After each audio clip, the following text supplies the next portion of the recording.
pessoal, nesse vídeo nós vamos dar prosseguimento ao estudo da estabilidade angular de sistemas elétricos de potência e pequenas perturbações.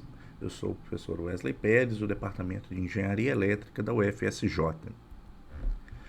O sistema máquina barra infinita, que a gente vem estudando até então, ele é composto por um gerador conectado através de uma linha de transmissão a um barramento infinito, a um sistema de grande porte, cuja tensão e frequência são mantidas constantes, né? Esse sistema é utilizado para o estudo das oscilações que ocorrem entre o gerador face perturbações na rede de carga ou topologia, quando conectado a uma barra infinita, né? Anteriormente, nós fizemos a análise da estabilidade do ângulo, ou seja, se o ângulo vai atingir ou não um novo ponto de equilíbrio, considerando o modelo clássico do gerador. A principal informação, o principal conceito desse modelo clássico era que a tensão interna era mantida fixa. Então, diante de perturbações, o que ocorria era a variação da velocidade e do ângulo do gerador, do rotor do gerador, ou seja, somente as variáveis eletromecânicas. A dinâmica do circuito de campo ela é muito importante para ser considerada nesses estudos, porque aí o modelo fica mais completo. E esse é o objetivo dos vídeos daqui para frente. A análise da estabilidade angular, considerando um modelo mais completo do gerador. Nesse caso, considerando também a dinâmica do circuito de campo.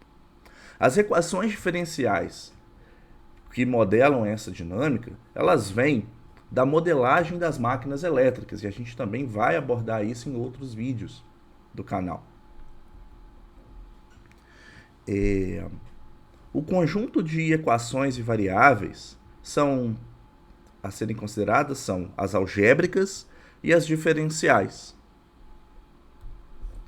As equações diferenciais são 4, sendo a primeira, né, uma equação que nos dá a variação do ângulo, que é a velocidade angular. Essa velocidade angular, essa derivada do ângulo, ela vai ser uma função não linear de 3 variáveis que a gente vai detalhar em breve, que são as variáveis de estado, as variáveis algébricas, Z, as variáveis de entrada, U. As de estado são as variáveis X. Então, a gente tem aqui a representação do ângulo da velocidade angular, ou da derivada do ângulo, primeira, como uma função não linear desses três conjuntos de variáveis. O segundo conjunto de equações, elas é o conjunto das equações de aceleração angular, ou a equação de oscilação que a gente vem estudando, né? No nosso, inclusive colocou no modelo clássico também, que é justamente a aceleração ou a derivada primeira da velocidade angular como uma função não linear das variáveis de estado, algébrica e entrada, né? Bom, essas duas equações aqui, a equação 1 e 2, compõem o modelo clássico do gerador. Mas como a gente viu, nós vamos colocar também a dinâmica da tensão interna e da tensão de campo do gerador. Nesse contexto, o terceiro conjunto de equações a ser considerados são as equações da dinâmica da tensão interna, que é a derivada primeira da tensão interna, como uma função F3 não linear das variáveis de estado, algébrica e entrada. E por fim, o quarto conjunto de equações diferenciais são as equações da dinâmica de tensão de campo, associado ao modelo do regulador de tensão, o RAT, né? Colocado também como, né, a derivada primeira da tensão de campo EFD, como uma função não linear das variáveis de estado, algébrica e de entrada.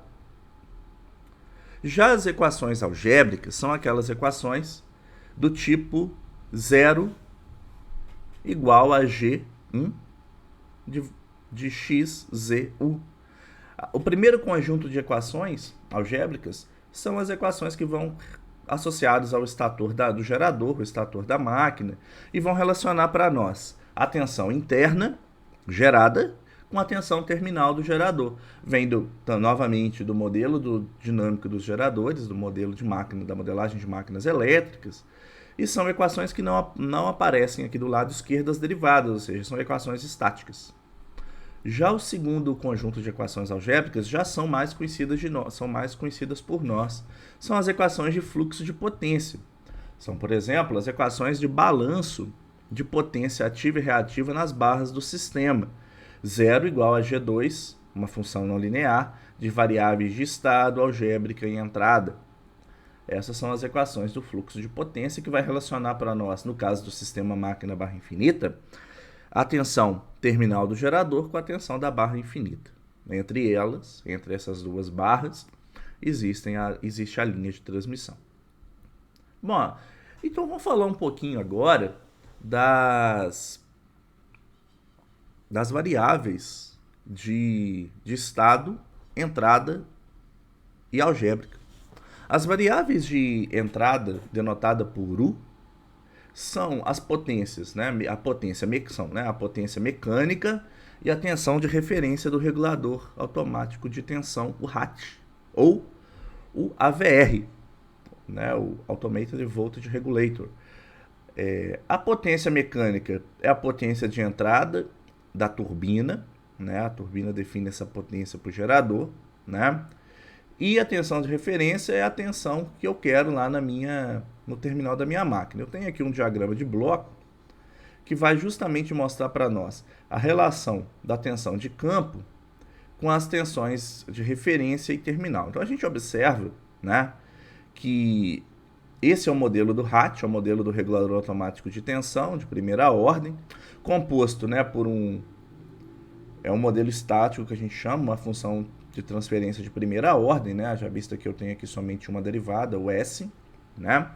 Eu tenho aqui o ganho sobre 1 mais STA, onde K é o ganho do regulador automático de tensão e o TA é a constante de tempo, tá? De atuação desse controlador.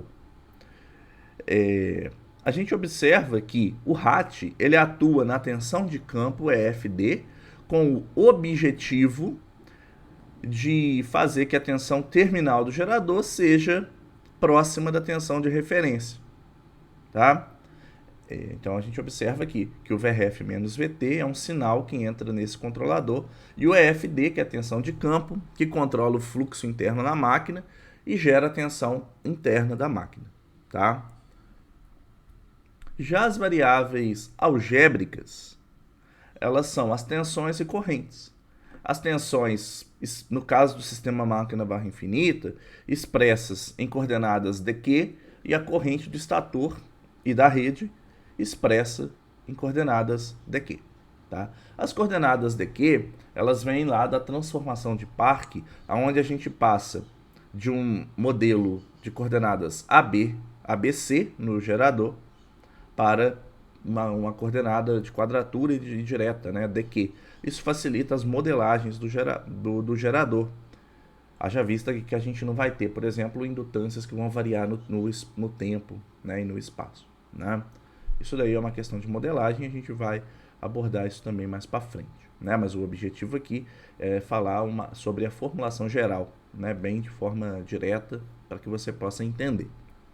Por fim, as variáveis de estado da máquina, ela é composta pelo ângulo interno delta, pela velocidade angular delta ômega PU, pela tensão de campo EFD e a tensão interna AQ'. É um modelo simples de quarta ordem que nos mostra aí as 4 variáveis a serem consideradas. No modelo clássico, a gente só considerava as derivadas de delta e de ômega PU, e nesse modelo mais completo de quarta ordem já entra a tensão interna e a tensão de campo.